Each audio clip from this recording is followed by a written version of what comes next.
Es-tu conscient que l'Iran et Israël n'ont pas toujours été en conflit? En réalité, ils ont jadis été des partenaires discrets, partageant le pétrole, la technologie militaire et même des informations. Cependant, aujourd'hui, ils sont visés avec des missiles nucléaires. Que s'est-il produit? Comment deux nations avec des liens de longue date, qui se retrouvaient même dans leurs écritures sacrées, en sont-elles venues à être des adversaires mortels?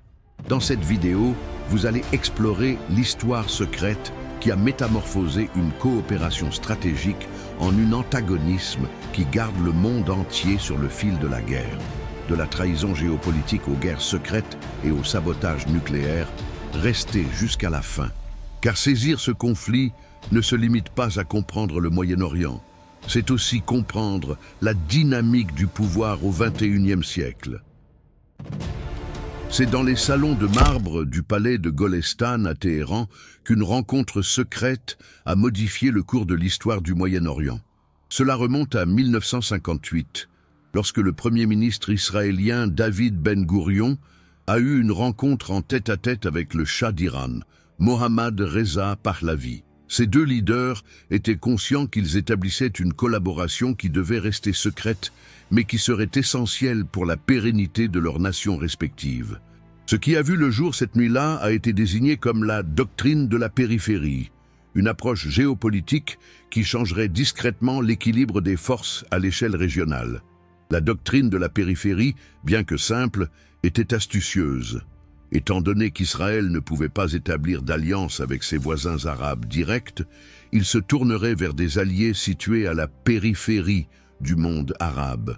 L'Iran, la Turquie et l'Éthiopie constituent les fondements de cette approche stratégique. Cependant, c'est avec l'Iran que la collaboration a atteint des sommets exceptionnels. Quant au Shah, il a perçu en Israël un partenaire idéal pour contrer l'influence arabe et acquérir un accès à la technologie occidentale de pointe. C'était une collaboration qui avait vu le jour par nécessité, mais qui allait rapidement se métamorphoser en une véritable amitié stratégique. Le premier bénéfice concret de cette collaboration a été économique. Après la crise de Suez de 1956, lorsque les nations arabes ont décidé d'un embargo sur le pétrole israélien, l'Iran a subtilement commencé à déverser son pétrole. Grâce à un réseau élaboré d'entreprises fictives et de voies maritimes clandestines, le pétrole iranien a commencé à couler vers Israël à des tarifs avantageux. Ce n'était pas simplement une question d'affaires, c'était un véritable moyen de survie. Jusqu'en octobre 2023, Israël tirait jusqu'à 90% de son approvisionnement énergétique de l'Iran, alors que Téhéran bénéficiait d'un revenu en devises et d'un accès à la technologie israélienne. Le pipeline Eilat-Ashkelon, un exploit d'ingénierie reliant la mer Rouge à la Méditerranée, fut le projet le plus audacieux. Il a permis au pétrole iranien de parvenir en Europe sans passer par le canal de Suez, sous contrôle égyptien. Cependant, la collaboration s'étendait bien au-delà du domaine pétrolier. Dans les laboratoires confidentiels des deux nations, des chercheurs israéliens et iraniens collaboraient étroitement sur des initiatives militaires avancées. Le projet Fleur était le plus ambitieux, un programme collaboratif destiné à concevoir des missiles balistiques, dotés d'un budget de 1,2 milliard de dollars. Tandis que l'Iran fournissait les fonds et les infrastructures, les ingénieurs israéliens apportaient leur savoir-faire en matière de technologie militaire.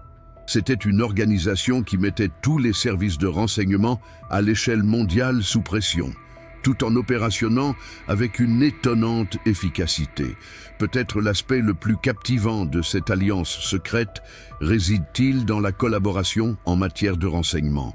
Un échange d'informations inédit a été instauré entre le Mossad israélien et le Savak iranien, respectivement les agences de renseignement de ces deux nations.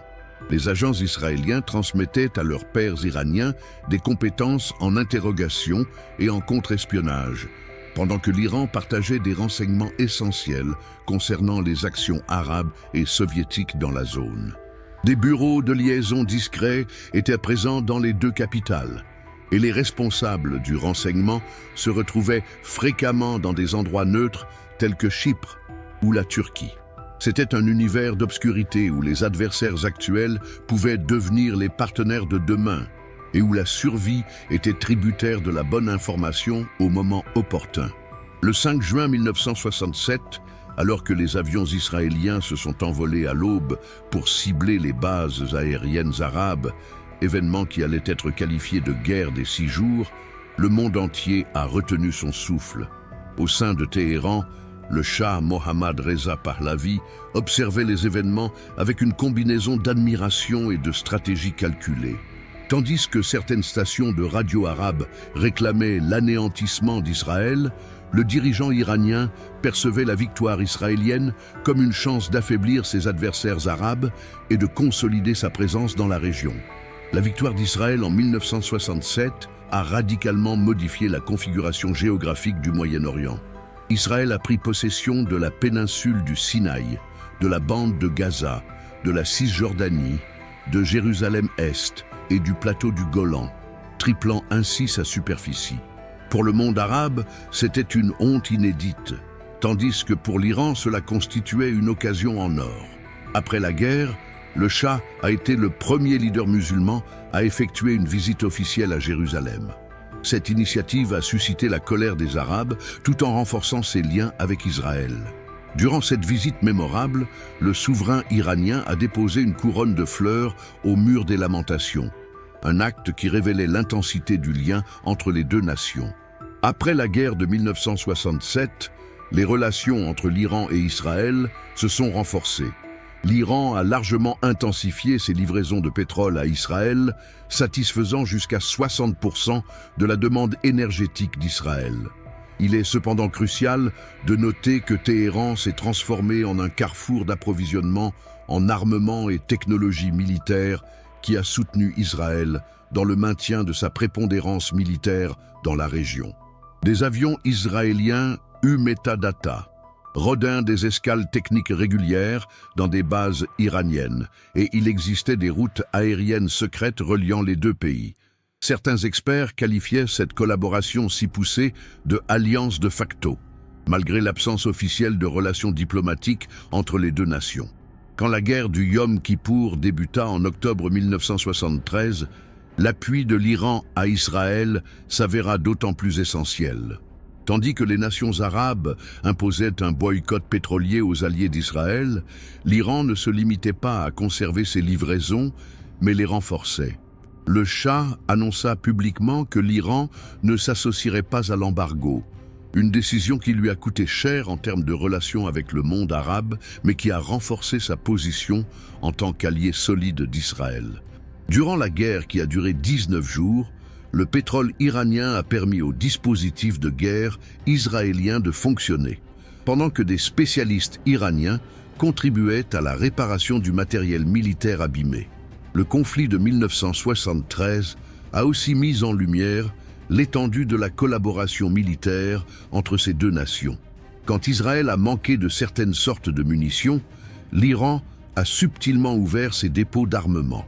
Des avions de fret iraniens ont effectué des missions discrètes de nuit vers Israël, transportant des matériels militaires, pendant que des spécialistes iraniens contribuaient à évaluer la performance des récents armements soviétiques saisis par Israël. Il s'agissait d'une collaboration qui dépassait les enjeux économiques. C'était une entente stratégique fondée sur la confiance réciproque et sur la prise de conscience que les deux nations étaient confrontées à des périls existentiels similaires. Toutefois, cette période de bonheur était vouée à se conclure de façon brusque et spectaculaire. Le Shah Mohammad Reza Pahlavi accueillait ses hôtes avec l'éclat d'un empereur perse dans les luxueux salons du palais de Niavaran à Téhéran.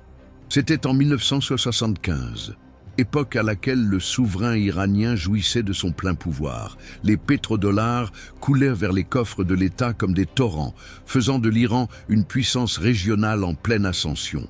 Cependant, derrière l'apparence de modernisation et de prospérité, le Shah a construit l'une des alliances secrètes les plus importantes du XXe siècle avec un pays qui n'était officiellement pas représenté sur les cartes iraniennes, Israël. Le programme de modernisation du Shah, connu sous le nom de Révolution blanche, était ambitieux au point de la mégalomanie. Son ambition était de faire de l'Iran une puissance mondiale d'ici 1980, et pour atteindre cet objectif, il lui fallait la technologie la plus sophistiquée qui soit. Malgré sa taille modeste, Israël a su développer des compétences technologiquement avancées dans divers domaines tels que l'agriculture, la médecine, les télécommunications et, en particulier, dans le secteur militaire. Pour le MOVE 1, à l'ADES et S de IN, SS il est. Nous, il ne ce que peut en alors au C. Il qui les affronte fait pour. En Est, les articles également armes S, ne il a ce D, le, etc. is lu, sujet is parest, sont, etc. Versus le accusations argument, ce sont SN career en figure 202, etc. corresponding as être he despite, sans and capital data accessible individuals can of cannot, etc. may are in claims, while is cannot. The allegations, litig assertions. Also may allegations, litigation cannot, and is did, is also opinion, has his allegations, evidence. C'était une perspective qui ferait évoluer les relations bilatérales vers une profondeur bien plus grande qu'une simple alliance opportuniste. La coopération technologique entre les deux pays a atteint des niveaux surprenants. Des ingénieurs israéliens œuvraient sur des initiatives d'irrigation dans le désert d'Iran, pendant que des médecins israéliens mettaient en place des hôpitaux contemporains à Téhéran. Cependant, c'est réellement dans le secteur militaire que la collaboration a atteint des niveaux remarquables. Israël a collaboré avec l'Iran pour faire progresser son secteur de défense, notamment en créant des usines de munitions et des systèmes de communication militaire. Le développement conjoint d'un missile balistique capable de toucher n'importe quelle capitale arabe a été le projet le plus audacieux, un projet qui gardait les stratèges du Pentagone et du Kremlin en éveil toute la nuit. Le SAVAK, le craint service d'intelligence du Shah, a évolué pour devenir l'un des partenaires les plus étroits du Mossad israélien. Des formateurs israéliens ont enseigné aux agents iraniens les méthodes d'interrogation, de surveillance et de contre-espionnage. Il y avait des programmes d'échange qui permettaient aux officiers iraniens de faire leurs études en Israël et inversement. Cette collaboration n'était pas seulement fonctionnelle, elle avait également une dimension stratégique.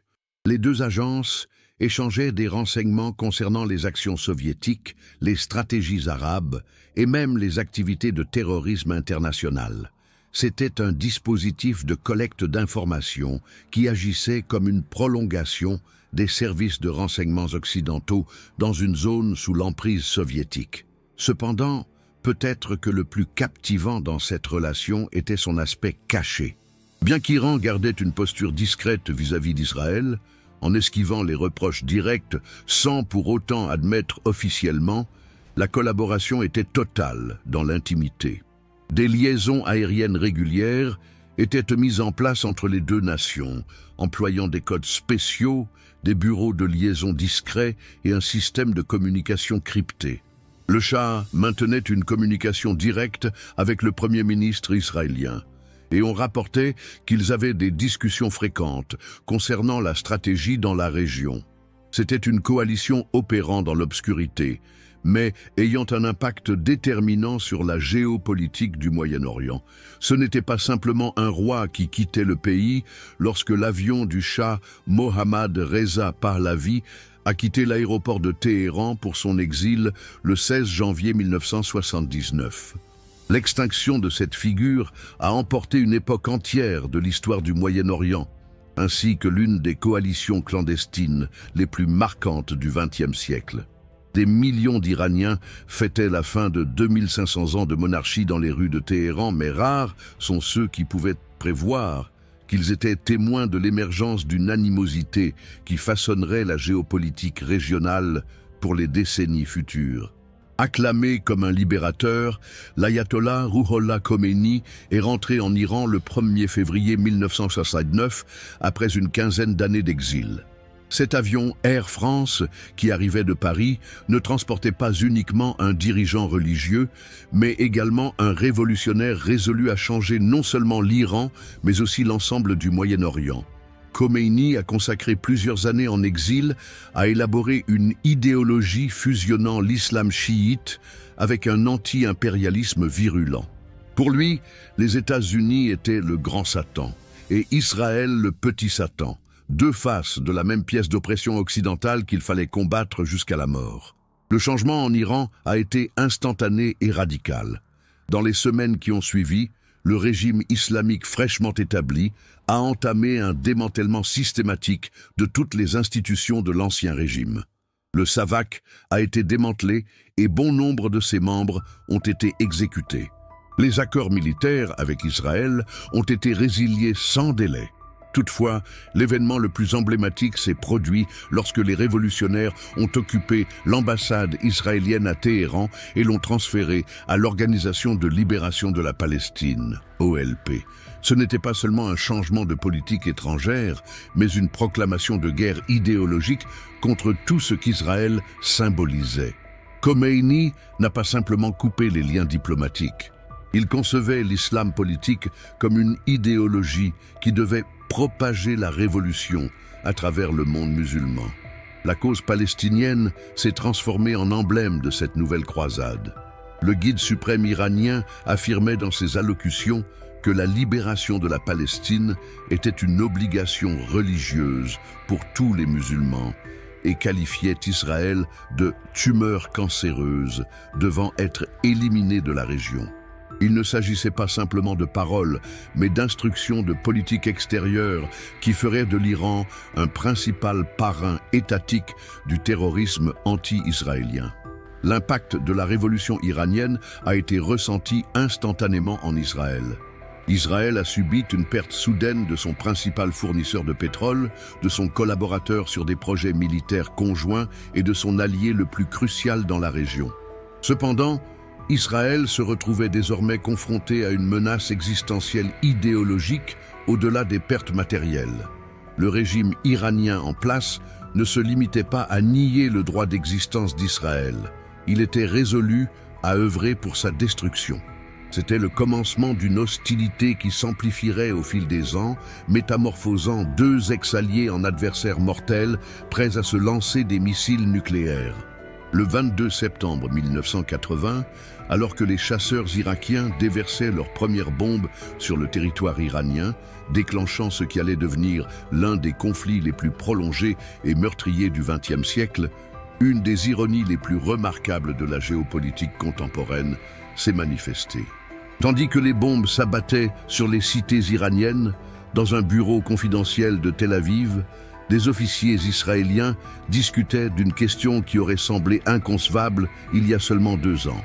Devront-ils apporter leur soutien à leur nouvel adversaire mortel contre leur ancien adversaire partagé? La réponse pourrait arriver de façon surprenante et sujette à controverse. En dépit du discours radical de Téhéran et des proclamations de Khomeini qui prônent la démolition d'Israël, la situation géopolitique se révélait plus nuancée. Saddam Hussein, le despote irakien, s'était transformé en un danger régional, suscitant des inquiétudes tant du côté d'Israël que, de façon ironique, du régime iranien nouvellement établi. L'Irak détenait une des forces militaires les plus considérables de la zone, un projet nucléaire ambitieux et, avant tout, la faculté d'exercer une influence militaire au centre du Moyen-Orient. Pour Israël, un Irak triomphant pourrait constituer une menace beaucoup plus importante qu'un Iran qui serait affaibli par la guerre. C'est ainsi qu'a vu le jour l'une des missions secrètes les plus extraordinaires de l'histoire contemporaine, l'approvisionnement clandestin en armes israéliennes pour l'Iran au cours du conflit.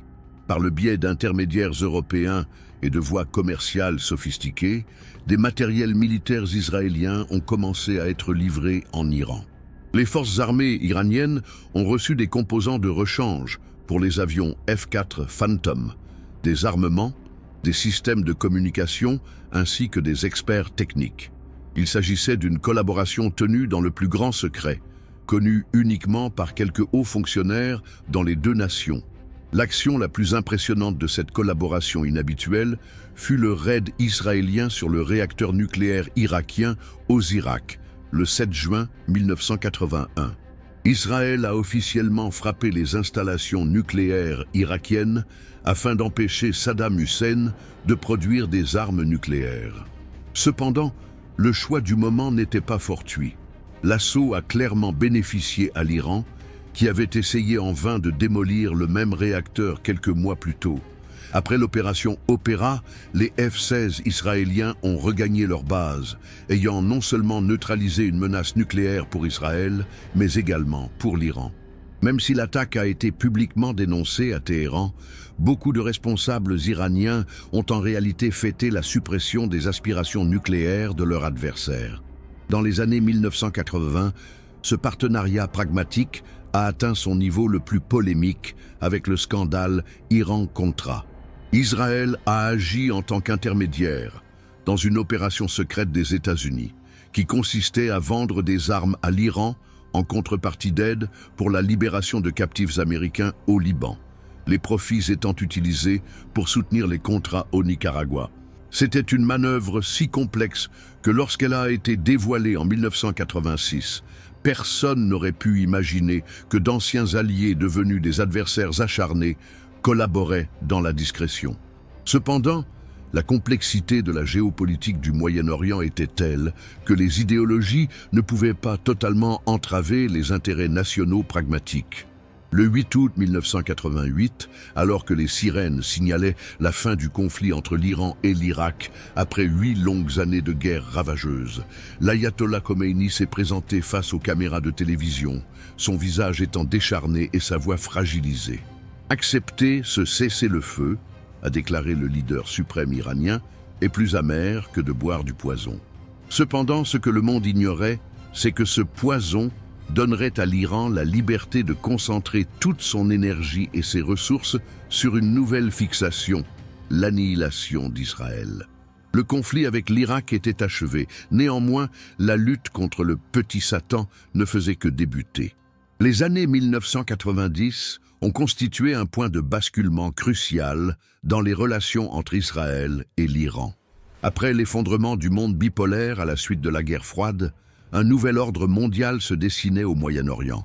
L'Iran s'efforçant avec acharnement de renforcer sa stature en tant que force régionale. Le pays avait terminé la guerre avec l'Irak, dans un état d'épuisement. 1 million de vies perdues, des cités ravagées, une économie dévastée et une révolution qui nécessitait l'identification de nouveaux adversaires externes pour conserver l'ardeur de sa flamme interne. Israël est devenu une cible idéale, un adversaire assez éloigné pour ne pas constituer une menace directe, mais suffisamment emblématique pour mobiliser les foules. Le changement de la politique extérieure iranienne a été systématique et intentionnel. Un nouveau département a été créé au sein du ministère des Affaires étrangères de Téhéran, exclusivement consacré aux affaires palestiniennes, avec un budget annuel prétendument supérieur à 100 millions de dollars. Cependant, et c'est encore plus significatif, l'Iran a initié la construction de ce qui serait ultérieurement désigné comme l'axe de la résistance, une toile de groupes paramilitaires disséminés à travers le Moyen-Orient qui fonctionnerait comme des prolongements du pouvoir iranien. Il ne s'agissait pas seulement d'un appui idéologique, c'était aussi la mise en place d'une armée non conventionnelle capable de frapper Israël sur plusieurs fronts en même temps. Le Liban a été le premier laboratoire de cette nouvelle stratégie. Créé en 1985 avec l'appui de l'Iran suite à l'invasion israélienne du Liban, le Hezbollah s'est transformé en la préférence de Téhéran. Le Parti de Dieu a vu des milliards de dollars investir en lui, ce qui l'a propulsé d'un groupe paramilitaire informel à une véritable armée dotée de capacités concurrentielles avec plusieurs forces militaires nationales. Cependant, le Hezbollah n'était que le commencement. L'Iran a élargi son influence à Gaza par le biais du Hamas, en Cisjordanie grâce au djihad islamique palestinien et dans d'autres parties du monde arabe où il pourrait rencontrer des groupes disposés à s'opposer à Israël en contrepartie de fonds et d'armements iraniens.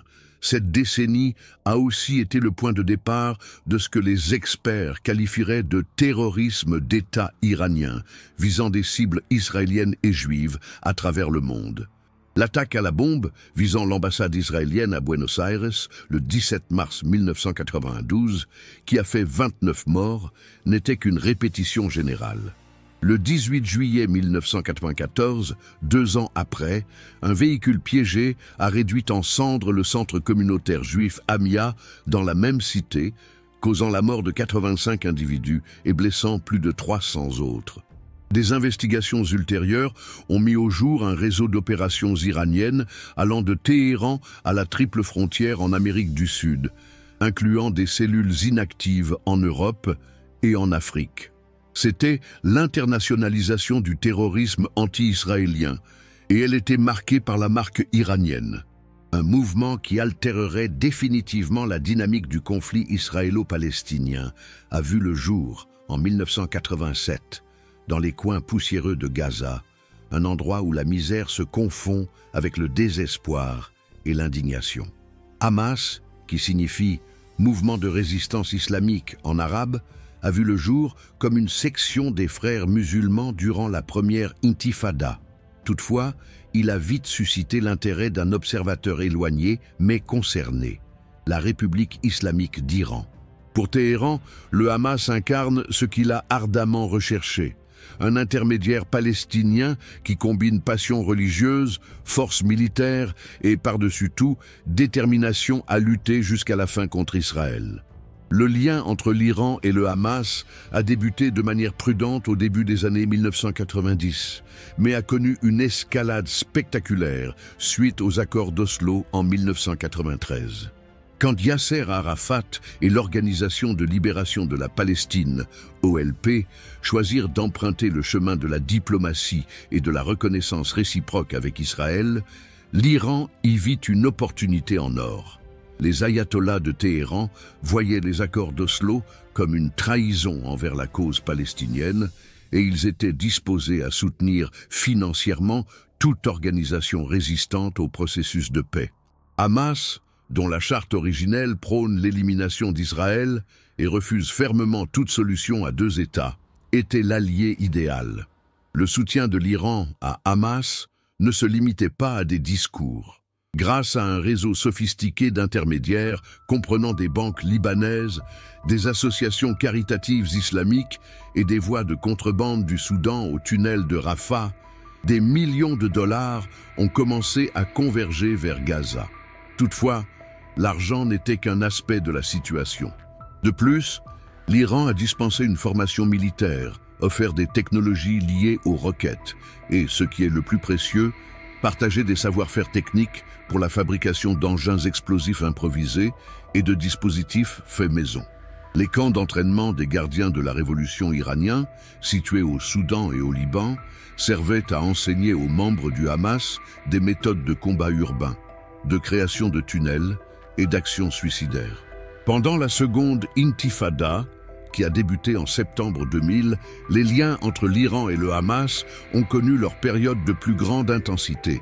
Pendant que les chaînes de télévision internationales diffusaient des vidéos d'enfants palestiniens jetant des cailloux à l'encontre des tanks israéliens, une guerre bien plus avancée se déroulait dans l'ombre. Les attentats suicides qui ont frappé Israël durant cette période présentaient la marque de fabrique iranienne. Des explosifs plus puissants, des ceintures explosives plus performantes et une coordination mettant en évidence un degré d'organisation supérieur aux compétences locales palestiniennes.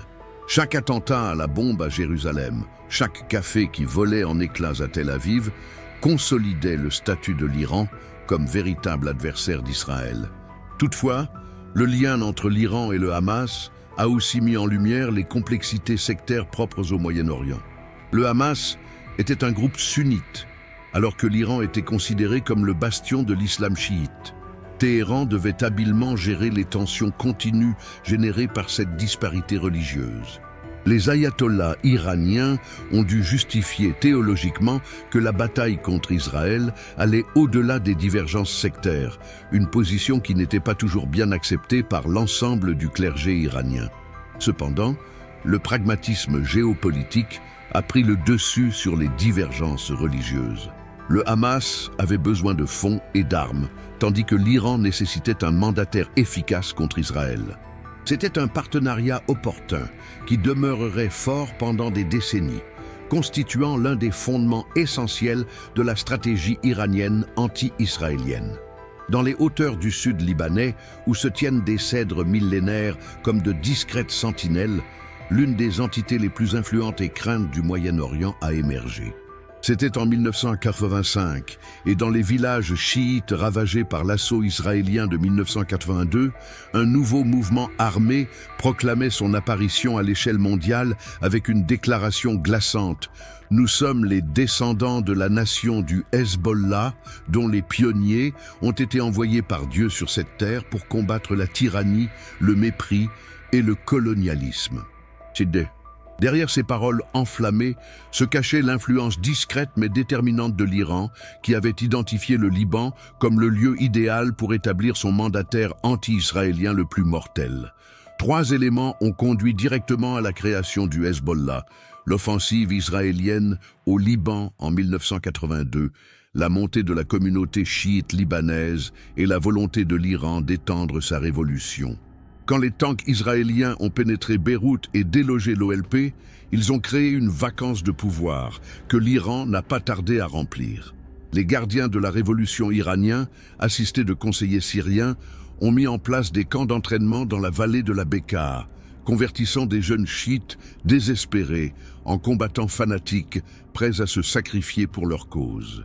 Ce n'était pas simplement une formation militaire, mais plutôt une métamorphose idéologique intégrale qui convertissait les fermiers libanais en combattants de la révolution islamique. Dès le premier jour, l'appui de l'Iran au Hezbollah a été considérable et constant. On évalue que l'Iran a dépensé plus d'1 milliard de dollars durant les années 1980 pour mettre en place et équiper son représentant libanais. Cependant, ce n'était pas uniquement une question d'argent, c'était un transfert intégral de savoir-faire militaire, une formation de haut niveau et, avant tout, une doctrine militaire novatrice fusionnant des tactiques de guérilla avec des actions conventionnelles. Les spécialistes iraniens ont formé le Hezbollah à l'art de créer des tunnels souterrains, à la fabrication d'explosifs artisanaux, à l'emploi de communications chiffrées et, en fin de compte, à la manipulation de missiles longues, portées capables d'atteindre n'importe quelle ville israélienne. La première démonstration de la force du Hezbollah a été dévastatrice. Le 23 octobre 1983, 2 véhicules explosifs ont détonné presque en même temps à Beyrouth, touchant les installations américaines et françaises et entraînant la mort de 241 soldats américains et de 58 Français. Même si le Hezbollah n'a jamais publiquement reconnu sa responsabilité, le degré de sophistication de l'opération portait la marque de l'Iran. Le message était explicite. L'Iran avait la capacité d'attaquer les intérêts occidentaux et israéliens à travers le Moyen-Orient en se servant de ses agents. L'opération a été si aboutie qu'elle a conduit au retrait des forces multinationales du Liban, faisant du Hezbollah le premier groupe non étatique à chasser les superpuissances occidentales du sol arabe. Cependant, le Hezbollah s'est transformé en quelque chose de bien plus qu'un simple groupe terroriste. Sous la direction iranienne, il est devenu un véritable État dans l'État, possédant des capacités qui rivalisent avec celles de plusieurs armées conventionnelles. Il a mis en place un réseau de services sociaux qui inclut des hôpitaux, des écoles et des programmes d'aide sociale, obtenant ainsi l'appui de la communauté chiite du Liban. Simultanément, il a fait progresser des aptitudes militaires remarquables, un stock dépassant les 100 000 roquettes et missiles, un réseau de souterrains qui s'étend sur des centaines de kilomètres, des troupes d'élite formées en Iran et une organisation de commandement assurée avec la rigueur d'une armée professionnelle. Pour Israël, le Hezbollah s'est transformé en un danger existentiel plus redoutable que plusieurs forces armées arabes classiques, et ceci est dû à l'appui sans faille de l'Iran. Le 23 mai 1997, les rues de Téhéran ont été envahies par des jeunes fêtant une victoire électorale inattendue pour beaucoup. Mohammad Khatami, un religieux réformiste au sourire doux et à la parole tempérée, avait largement battu le candidat conservateur Ali Akbar Natek Nouri en recevant plus de 70% des suffrages. Pour beaucoup d'observateurs occidentaux, l'arrivée de Khatami au pouvoir constituait une chance historique pour instaurer un dialogue et favoriser la réconciliation au Moyen-Orient. Même en Israël, quelques experts se questionnaient sur la possibilité que le nouveau président iranien puisse être l'Anouar el-Sadat perse, qui mettrait un terme à des décennies d'antipathie. Mais la réalité serait bien plus compliquée et décevante. Khatami a pris le pouvoir avec un discours révolutionnaire selon les normes iraniennes. Il évoquait le dialogue entre les civilisations, l'importance de diminuer les tensions mondiales et la nécessité de réviser l'islam politique pour l'adapter à la modernité. Son plan, appelé « Printemps iranien », promettait une ouverture interne et une approche étrangère plus réaliste. Le nouveau président, lors de ses discours initiaux, s'est astucieusement abstenu d'utiliser le langage anti-israélien le plus virulent de ses prédécesseurs.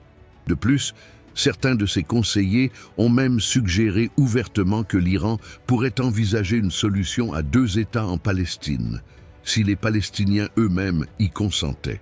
Pour les diplomates occidentaux, ces signes étaient à la preuve qu'un dirigeant iranien avec qui des affaires pouvaient être menées était enfin arrivé. Toutefois, les attentes d'une transformation radicale de la politique iranienne vis-à-vis d'Israël se sont vite dissipées. La configuration du système politique en Iran, qui repose sur le partage du pouvoir entre un président élu et un leader suprême non élu, impliquait que Khatami disposait d'un contrôle restreint sur les politiques étrangères et les questions de sécurité.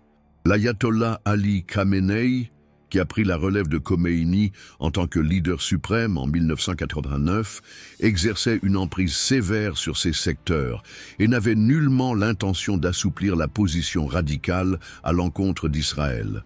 Quand Khatami a essayé d'établir des voies diplomatiques secrètes avec les États-Unis, les conservateurs iraniens ont constamment entravé ces efforts, soutenant que toute forme de rapprochement avec Washington profiterait directement à Israël.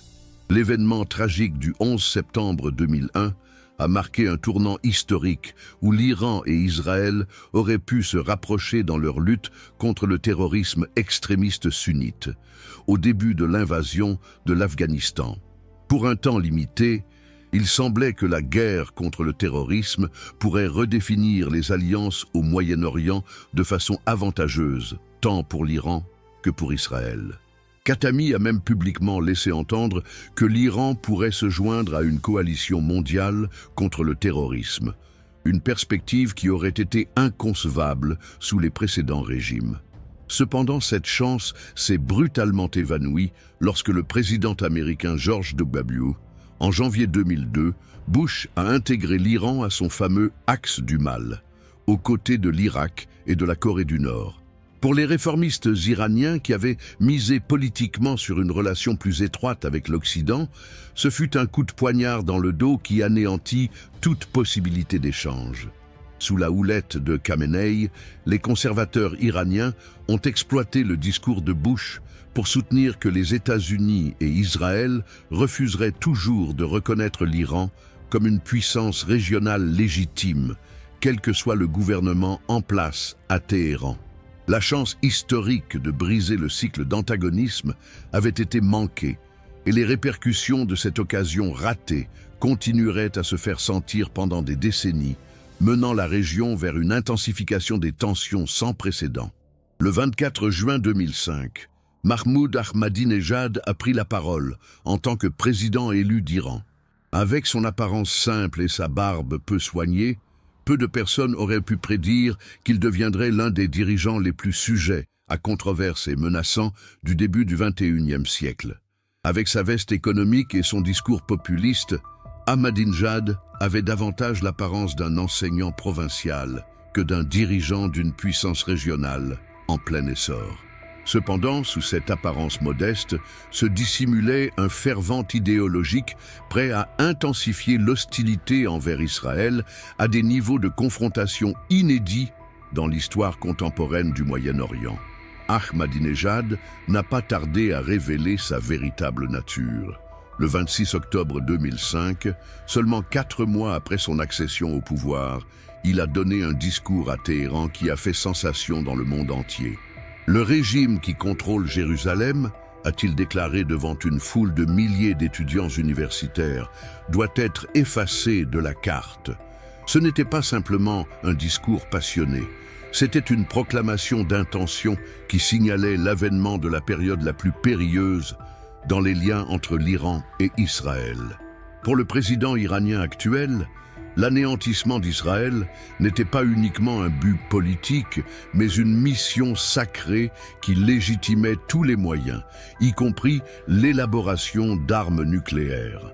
Cependant, c'est lorsqu'il a commencé à dénier systématiquement l'Holocauste que les propos les plus controversés d'Ahmadinejad ont émergé.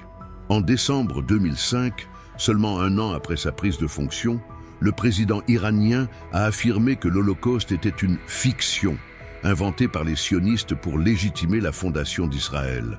Ces propos ne constituaient pas des déviations sporadiques.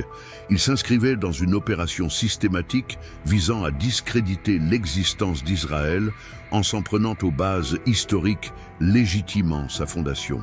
Ahmadinejad a orchestré des symposiums internationaux de négation du génocide juif, soutenu des études historiques visant à prouver l'absence du massacre nazi et a exploité tous les forums mondiaux à disposition pour propager ses hypothèses complotistes. Sous la direction d'Ahmadinejad, le programme nucléaire de l'Iran a connu une progression sans précédent.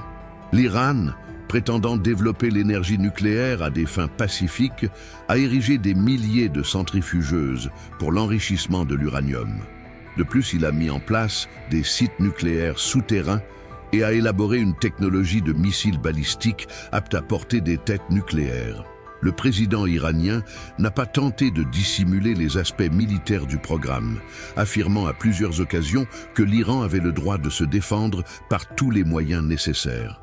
Pour Israël, qui avait bénéficié pendant de longues années du statut exclusif de puissance nucléaire au Moyen-Orient, l'éventualité d'un Iran doté de l'arme nucléaire constituait un danger existentiel qu'il ne pouvait accepter sous aucun prétexte. Le discours radical d'Ahmadinejad s'est aussi manifesté par un appui militaire inégalé aux groupes anti-israéliens. Durant son mandat présidentiel, l'afflux d'armements et de fonds vers le Hezbollah, le Hamas et d'autres organisations a connu une progression spectaculaire. Le conflit entre Israël et le Hezbollah durant l'été 2006 a mis en lumière l'étendue de cette collaboration. Les combattants libanais ont fait usage de missiles anti-chars iraniens d'avant-garde, de systèmes de communication évolués et de stratégies militaires qui portaient manifestement la marque des gardiens de la révolution. Quand la poussière s'est finalement déposée après un mois de lutte, il était évident qu'Israël n'avait pas seulement affronté le Hezbollah, mais également une branche de l'armée iranienne. Pour la première fois dans l'histoire, Israël a dû faire face à une défaite militaire tactique, et la responsabilité de cette situation était directement attribuée au soutien iranien accordé à ses adversaires. Au cœur de l'installation nucléaire de Natanz, située à 300 km au sud de Téhéran, le matin du 17 juillet 2010, un événement extraordinaire et invisible était en cours dans les profondeurs. Des milliers de centrifugeuses qui tournent à des vitesses dépassant le son pour l'enrichissement de l'uranium ont commencé à agir de façon bizarre. Leurs moteurs subissaient des accélérations et décélérations imprévisibles, comme si une force invisible influençait leur fonctionnement. Les experts iraniens, perplexes, regardaient avec étonnement leurs écrans qui indiquaient un fonctionnement normal, alors qu'en vérité, les appareils les plus avancés du programme nucléaire iranien étaient en train de se détruire discrètement. C'était le début d'une nouvelle époque dans l'affrontement entre l'Iran et Israël. La guerre numérique s'était implantée au Moyen-Orient. Le virus ayant ravagé les installations nucléaires iraniennes, connues sous le nom de Stuxnet, marquera l'histoire.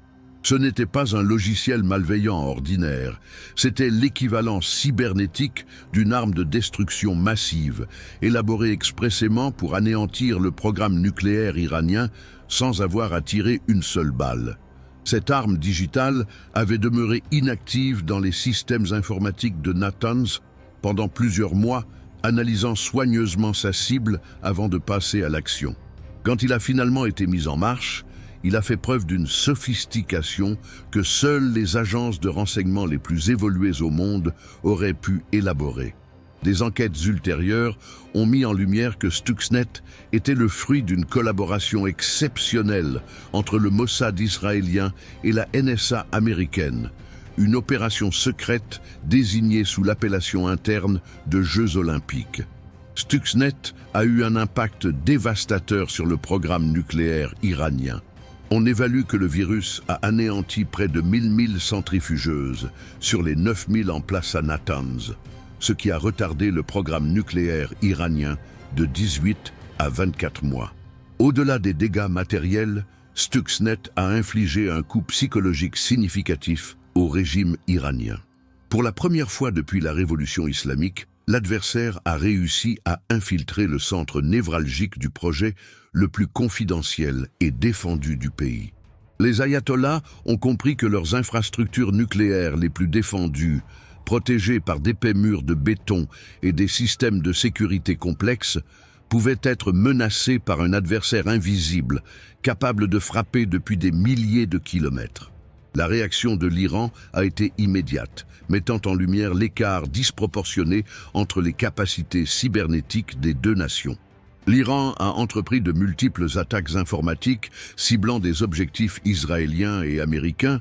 Cependant, ces tentatives paraissaient peu professionnelles en comparaison à la sophistication du virus Stuxnet. Les attaques de l'Iran ont majoritairement visé des cibles commerciales, institutions bancaires, entreprises pétrolières et sites internet gouvernementaux. Bien que certaines de ces offensives aient porté leurs fruits, à l'image de celle qui a entravé provisoirement le système bancaire saoudien en 2012, elles n'ont pas atteint la finesse chirurgicale et l'impact stratégique de Stuxnet. Il était clair qu'Israël possédait un avantage technologique déterminant sur le nouveau front de guerre cybernétique. Stuxnet a aussi marqué l'initiation d'une nouvelle stratégie militaire israélienne appelée « guerre entre guerres » ou « campagne entre guerres ». Cette approche admettait qu'Israël ne pouvait laisser l'Iran finaliser son programme nucléaire, mais il ne pouvait pas non plus se permettre un conflit total, susceptible d'anéantir la région. La réponse a consisté en une série continue d'opérations secrètes, de cyberattaques, de sabotage et d'éliminations ciblées destinées à retarder le programme nucléaire iranien sans déclencher une escalade importante. C'était une méthode complètement inédite de mener la guerre, ciblée, chirurgicale et réversible, mais maintenue sur le long terme. Stuxnet a prouvé pour Israël qu'il était possible d'infliger des dommages à l'Iran concernant son programme nucléaire sans avoir à déclarer officiellement la guerre. Le 12 janvier 2010, au matin, le docteur Massoud Ali Mohammadi a quitté son domicile 6 dans le quartier raffiné de Keitarieh, situé au nord de Téhéran, tout comme il l'a fait des milliers de fois auparavant. Il était un enseignant apprécié en physique à l'université de Téhéran, réputé pour ses travaux en physique des particules et sa réserve au sujet des projets gouvernementaux auxquels il participait parfois. Cependant, ce matin-là serait différent. Lorsque cet individu s'est approché de sa moto, une charge explosive fixée magnétiquement sur le véhicule a détonné, le tuant sur le coup et adressant un message terrifiant à l'ensemble de la communauté scientifique iranienne. Participer au programme nucléaire du pays pourrait lui coûter la vie. La suppression d'Ali Mohammadi ne représentait que le commencement d'une campagne organisée de meurtres destinée à terroriser les scientifiques nucléaires iraniens au cours de la décennie subséquente. Le 29 novembre 2010, dans une action coordonnée avec la minutie d'une opération militaire, 2 chercheurs en physique nucléaire iraniens ont été agressés simultanément à divers sites de Téhéran. Majid Shahriyari a trouvé la mort à cause d'une explosion de bombes magnétiques qui a réduit sa voiture en débris, alors que Feredoun Abbasi a étonnamment échappé à une attaque similaire. Ces actions n'étaient pas le fruit de l'improvisation. Chaque meurtre exposait un degré de renseignement, d'organisation et de mise en œuvre que seuls les services secrets les plus avancés au monde étaient capables de détenir. L'action la plus téméraire et emblématique a eu lieu le 27 novembre 2020, lorsque Mohsen Fakhrizadeh, surnommé le père du programme nucléaire iranien, a été supprimé lors d'une opération qui semblait tout droit tirée d'un film de science-fiction. Durant sa conduite sur un axe périphérique de Téhéran, son cortège a été la cible d'une attaque menée par une arme à feu robotique, actionnée à distance par satellite depuis Israël. L'attaque était d'une précision remarquable. La mitrailleuse a déchargé 13 balles, toutes spécifiquement ciblées sur Fakhrizadeh, sans pour autant gravement toucher sa femme qui se trouvait à ses côtés. C'était une prestation de compétences technologiques qui a même sidéré la communauté du renseignement international. Ces meurtres ont provoqué un choc psychologique destructeur sur le programme nucléaire de l'Iran. Un grand nombre de chercheurs ont commencé à décliner des propositions de travail sur des projets en lien avec le nucléaire, par crainte pour leur sécurité et celle de leurs proches. Les universités iraniennes ont fait état d'une baisse importante de l'intérêt des étudiants pour la physique nucléaire, tandis que plusieurs chercheurs de renom ont quitté le pays en toute discrétion. Pour protéger ses scientifiques principaux, le gouvernement iranien a dû instaurer des dispositifs de sécurité exceptionnels, allant jusqu'à recourir à des gardes armés, modifier fréquemment les routines et ériger des abris renforcés. C'était une guerre psychologique qui portait ses fruits. La peur s'était transformée en l'arme la plus redoutable contre le programme nucléaire iranien. La réaction de l'Iran face à ces meurtres était anticipable, mais déconcertante pour ses dirigeants. Téhéran a régulièrement pointé du doigt Israël et les États-Unis comme étant les instigateurs des attaques. Cependant, il lui manquait la capacité de riposter de façon symétrique. L'Iran n'avait pas la possibilité d'accéder aux experts nucléaires israéliens, et ses compétences en matière d'opérations secrètes sur le sol israélien étaient restreintes. Les actions de représailles iraniennes ont ciblé des objectifs israéliens à l'étranger. Des diplomates israéliens en Inde, en Thaïlande et en Géorgie ont été la cible d'attentats manqués qui ont mis en lumière le manque d'expérience iranien dans ce genre d'opération. Il était clair que dans le jeu mortel des éliminations ciblées, Israël détenait tous les atouts, une meilleure intelligence, une technologie plus avancée et des capacités opérationnelles que l'Iran ne pouvait rivaliser. L'accord, le plus significatif de la décennie en termes de sécurité internationale, a été signé le 14 juillet 2015, dans un établissement haut de gamme à Vienne, où se sont rassemblés les délégués des forces majeures mondiales. Plus connu sous l'appellation d'Accord nucléaire iranien, le plan d'action global commune, JCPOA pour ses sigles en anglais, promettait de poser une solution pacifique à une crise qui a tenu le Moyen-Orient au bord du conflit pendant plus de 10 ans. Pour les diplomates présents, c'était la victoire de la négociation sur la confrontation. Cependant, pour Israël, l'accord symbolisait une reddition occidentale face à l'Iran qui, à long terme, validait les aspirations nucléaires du régime des ayatollahs. La route vers l'accord a été longue et semée d'embûches. L'élection de Hassan Rouhani, en tant que président de l'Iran en 2013, avait ouvert une porte pour la discussion. Rouhani, un religieux modéré ayant de l'expérience dans les pourparlers internationaux, percevait bien que les sanctions économiques étouffaient l'Iran et que le pays avait impérativement besoin d'une pause pour prévenir un effondrement économique. De son côté, le président américain Barack Obama considérait les négociations comme une chance d'éviter un autre conflit au Moyen-Orient et de construire un legs diplomatique pérenne. C'était une convergence d'intérêts qui avait fait défaut pendant de nombreuses années. Les pourparlers ont été ardus et compliqués, avec des séances qui se prolongeaient sur plusieurs jours et nuits dans divers hôtels européens. Le pacte définitif imposait des restrictions sévères au programme nucléaire de l'Iran. L'Iran promettait de diminuer son stock d'uranium enrichi de 98%, de restreindre le taux d'enrichissement de l'uranium à 3,67%, bien inférieur aux 90% requis pour la fabrication d'armes nucléaires, et d'autoriser des contrôles internationaux approfondis de ces sites nucléaires.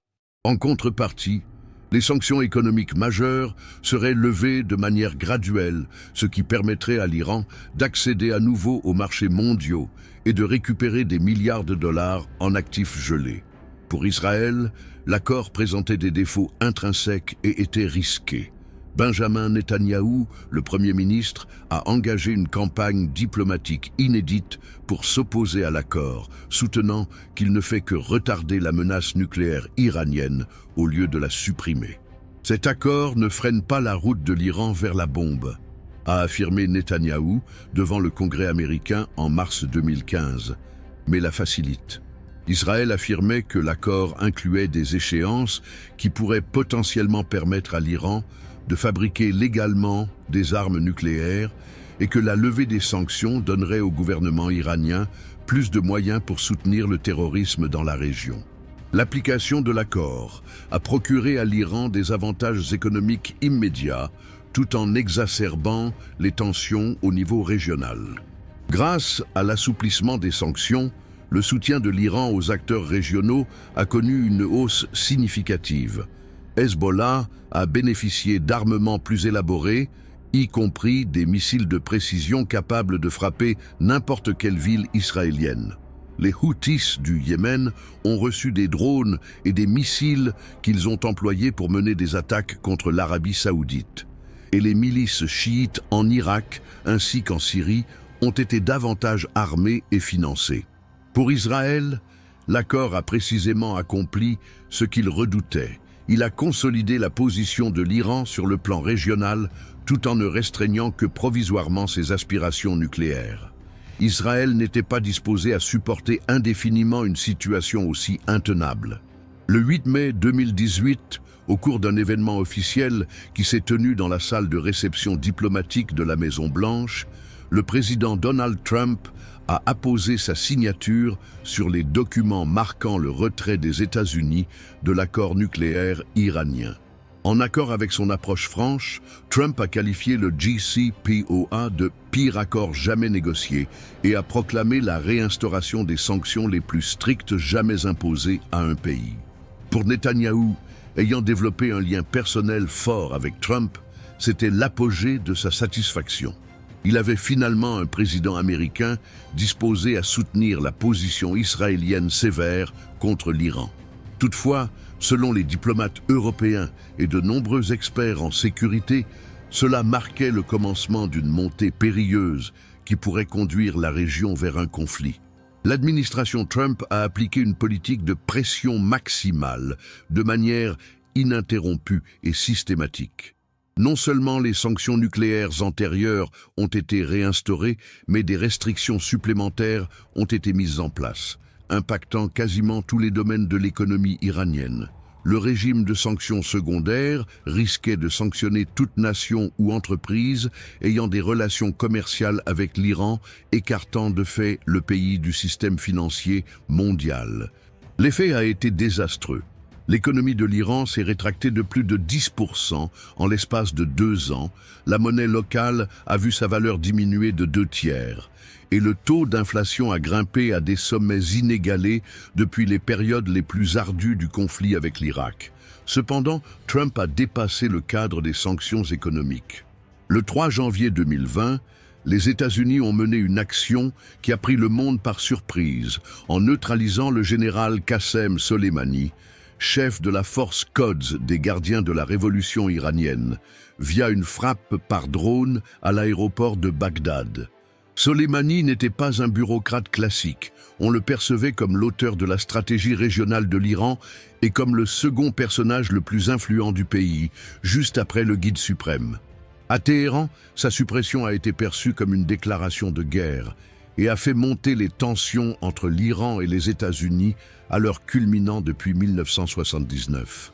L'attaque iranienne en réponse à la mort de Soleimani, a constitué un tournant historique. C'est la première fois depuis la révolution islamique que l'Iran cible directement des installations militaires américaines. L'Iran a tiré plus de 12 missiles balistiques contre les installations militaires américaines à Al-Assad et Erbil en Irak le 8 janvier 2020. Même si l'assaut n'a pas entraîné de pertes humaines, il a mis en évidence l'exactitude et la portée des missiles iraniens, envoyant un signal fort que l'Iran avait la faculté d'attaquer des cibles américaines et israéliennes à travers toute la région. C'était la première occasion où l'Iran mettait en avant publiquement son potentiel en matière de missiles balistiques et les conséquences pour Israël étaient clairement visibles. Durant ce moment de tension extrême, Israël a accru ses actions secrètes à l'encontre de l'Iran. L'intensification des assassinats de scientifiques nucléaires, l'augmentation des cyberattaques et la fréquence presque quotidienne des frappes israéliennes sur des cibles iraniennes en Syrie sont devenues des réalités notables. Chaque mois, des frappes israéliennes ciblaient les convois d'armement, les installations militaires iraniennes ou encore les dépôts de missiles destinés au Hezbollah. Il s'agissait d'une guerre entre les guerres qui se déroulait en secret, mais qui orientait graduellement les deux nations vers un affrontement manifeste. L'observateur mondial suivait avec une préoccupation grandissante l'escalade vers un conflit potentiel entre deux puissances nucléaires régionales, menaçant d'embraser l'ensemble du Moyen-Orient. Au cours de la nuit du 1er avril 2024, le ciel syrien s'est éclairé d'explosions qui allaient modifier radicalement les dynamiques entre l'Iran et Israël. Dans une opération ciblée et dévastatrice, des avions israéliens ont frappé le consulat iranien à Damas, entraînant la mort de 2 généraux des gardiens de la Révolution ainsi que 5 conseillers militaires de haut niveau. Il ne s'agissait pas d'une autre offensive ciblant des objectifs iraniens en Syrie, c'était une agression directe dirigée contre des installations diplomatiques iraniennes, dépassant toutes les limites établies au fil de décennies de confrontations indirectes. Le monde a suspendu son souffle, conscient que cette fois-ci, la réaction de l'Iran serait différente. L'intervention a été déclenchée 13 jours plus tard, durant la nuit du 13 au 14 avril 2024, moment où l'Iran a initié l'opération Promesse véridique. Plus de 300 drones et missiles ont été tirés directement depuis le sol iranien en direction d'Israël. Pour la première fois dans les annales, l'Iran a directement attaqué Israël depuis son propre sol, mettant fin à des décennies de conflits par l'intermédiaire d'autres pays. L'assaut fut d'une ampleur et d'une organisation sans précédent. Des drones suicidaires à longue portée ont ouvert la marche, suivis de missiles de croisière et finalement de missiles balistiques capables d'atteindre n'importe quel centre urbain israélien. De Tel Aviv à Jérusalem, les sirènes d'alerte aérienne ont retenti, alors que les systèmes israéliens de défense antimissiles étaient soumis à leur épreuve la plus importante depuis leur mise en place. Les réussites des défenses israéliennes ont été remarquables, mais non sans lacunes. Les systèmes Iron Dome, David's Sling et Arrow ont réussi à intercepter près de 99% des missiles iraniens. Néanmoins, quelques-uns ont atteint le sol israélien, provoquant des dégradations mineures à la base aérienne de Nevatim, située dans le désert du Negev. Au-delà des destructions matérielles, le message stratégique était primordial. L'Iran avait prouvé qu'il pouvait et voulait s'en prendre directement à Israël, mettant fin au modèle de conflit par procuration qui prédominait depuis des décennies. Le monde a pris conscience qu'il a assisté à l'aube d'une nouvelle ère dans les relations bilatérales entre les deux nations. L'escalade a poursuivi son cours inexorable tout au long de 2024 et en début de 2025. En octobre 2024, Israël a réagi aux frappes iraniennes par l'opération Jour de pénitence, menant des bombardements sur des sites nucléaires et militaires en Iran. L'Iran a réagi en lançant de nouvelles frappes de missiles, ciblant cette fois des infrastructures civiles en Israël. Chaque ascension transgressait un nouveau tabou. Chaque agression franchissait une nouvelle limite inacceptable. En milieu 2025, une guerre ouverte mais restreinte était menée entre les deux nations, avec des frappes directes fréquentes qui tenaient l'ensemble de la région dans un état d'attente. L'apogée s'est produite le 13 juin 2025, date à laquelle Israël a déclenché l'opération Lion naissant, la frappe la plus importante jamais orchestrée contre les installations nucléaires iraniennes. Israël a porté une attaque simultanée sur les installations de Natanz, Fordow et Isfahan en utilisant des bombardiers à longue portée et des missiles balistiques, infligeant ainsi des dommages considérables au programme nucléaire iranien. La réaction de l'Iran a été instantanée et dévastatrice. Opération réponse écrasante, un bombardement à l'aide de missiles balistiques qui a surpassé en puissance toutes les offensives antérieures. Malgré l'interception de la majorité des missiles, quelques-uns ont atteint des villes israéliennes, provoquant les premiers dommages civils directs de la récente confrontation entre les deux nations. Le monde a pris conscience qu'il assiste à l'initiation d'un conflit qui pourrait façonner le destin de l'ensemble du Moyen-Orient. Alors que nous formulons ces mots en juin 2025, la fumée continue de flotter au-dessus des sites nucléaires de Natanz, touchés par les bombardements et des ruines des structures à Tel Aviv et Haïfa.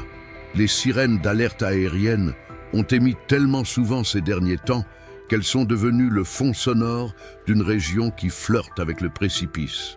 L'Iran et Israël, deux civilisations vieilles de milliers d'années qui avaient jadis un point commun dans leur résistance à l'hégémonie arabe, se menacent désormais l'un l'autre avec des armements capables de détruire la totalité du Moyen-Orient. La question qui préoccupe les diplomates et stratèges à travers le monde est à la fois simple et effrayante. Sommes-nous témoins des derniers instants d'une escalade susceptible de déboucher sur une guerre totale, ou existe-t-il encore un espoir de paix? Les analystes du renseignement gèrent une variété de scénarios futurs, tous empreints d'inquiétude. La première concerne l'escalade vers une guerre régionale totale qui pourrait impliquer non seulement l'Iran et Israël, mais également l'ensemble de leurs alliés, les États-Unis, les nations du Golfe et potentiellement la Russie et la Chine. Dans ce contexte, les infrastructures pétrolières du Golfe Persique seraient ciblées par des attaques, le détroit d'Ormuz serait bloqué et les tarifs du pétrole connaîtraient une hausse spectaculaire pouvant entraîner l'effondrement de l'économie mondiale. Des villes israéliennes seraient la cible de missiles iraniens, tandis que l'aviation israélienne réduirait en flammes les installations iraniennes. Ce serait un conflit sans gagnant, dont les effets seraient ressentis pour des générations. Le second scénario envisage la poursuite de la situation présente de guerre limitée, où les deux nations continuent de se livrer à des assauts directs tout en s'efforçant d'éviter une escalade complète. Dans cette perspective future, les frappes réciproques deviennent une pratique courante, les populations civiles évoluent dans un climat d'angoisse perpétuelle et la zone se mue en une véritable région explosive où la moindre étincelle peut provoquer un embrasement général. On pourrait se retrouver dans une situation de balance de la terreur qui pourrait durer des années, convertissant le conflit entre Israël et l'Iran en une nouvelle guerre froide régionale avec des éclats sporadiques de violence. Cependant, un troisième scénario existe aussi, bien que moins probable, une désescalade menant à un type de coexistence stable. Ce contexte exigerait des transformations majeures dans les deux nations. En Iran, un assouplissement du régime théocratique ou même son éventuelle chute. En Israël, la volonté d'accepter l'Iran en tant que puissance régionale légitime sous certaines conditions. Des exemples historiques tels que la réconciliation franco-allemande post-Seconde Guerre mondiale ou la normalisation des relations sino-américaines dans les années 1970 indiquent que même les antagonismes les plus tenaces peuvent être surmontés lorsque les directions de leadership et les contextes géopolitiques évoluent. La solution à venir se trouve dans la réalisation que le différend entre l'Iran et Israël va au-delà des divergences idéologiques ou religieuses. Il s'agit essentiellement d'une bataille pour la domination régionale entre deux forces qui se perçoivent mutuellement comme des dangers existentiels. Pour l'Iran, Israël représente un bastion de l'impérialisme occidental qui freine ses aspirations à la direction régionale. Israël perçoit l'Iran comme un danger nucléaire théocratique résolu à anéantir la nation juive. La paix demeurera hors de portée tant que ces deux perceptions subsisteront. Toutefois, l'expérience historique nous montre que même les conflits les plus complexes peuvent trouver une issue lorsque les frais liés à la poursuite de l'affrontement excèdent les avantages. Les conflits entre Israël et l'Iran ont déjà ravagé l'économie iranienne, isolé internationalement le régime des ayatollahs et contraint Israël à allouer d'importantes ressources à la défense plutôt qu'à la croissance. Les deux nations possèdent des populations jeunes et instruites qui rêvent d'un futur plus prometteur que celui proposé par une guerre incessante. Il est possible qu'à un moment ultérieur, des leaders éclairés dans ces deux nations réaliseront que la prospérité et la sécurité sont plus aisées à obtenir par le biais de la collaboration plutôt que du conflit. À l'heure actuelle, les sirènes persistent à sonner et les missiles poursuivent leur trajectoire dans le ciel du Moyen-Orient. Nous ne pouvons que souhaiter que la raison supplante la rage et que deux nations aux histoires millénaires découvrent la voie du retour depuis le précipice vers un futur où leurs descendants seront en mesure de vivre en harmonie. La question de savoir si l'Iran et Israël continueront à être des adversaires pour toujours dépend de choix qui n'ont pas encore été faits dans des centres politiques où le fardeau du passé lutte constamment avec les aspirations futures.